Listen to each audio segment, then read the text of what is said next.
saying that to yourself. You have to keep saying it so much that it gets down in your spirit. And really what it is, faith cometh as you keep hearing this message about Christ. Faith cometh into your heart.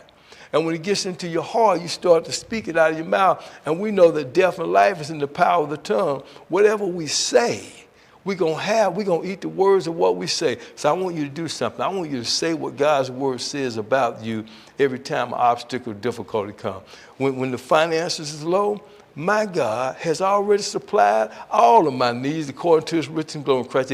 I need you to just keep repeating. I know it doesn't make any sense. That's why you're going to have to trust God and lose your natural mind and keep saying what the word says until it gets down into your heart, and then it'll roll right over into your mind, your emotions, and you can control yourself even when you're going through, even when people are ridiculing you, even when you're on the spot, even when the bills are due and you can't pay them. You still got to just keep going, keep believing, keep trusting.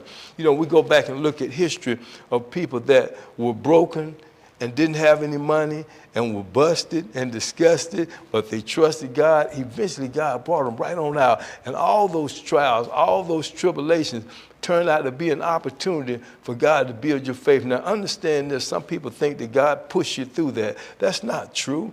Satan is your enemy, and he knows the plan and purpose God has for you, your life. And because you came up under the senses, operating by the five senses, hearing what somebody said, being in a certain situation, it created a belief system in your subconscious that became the foundation of what you believe.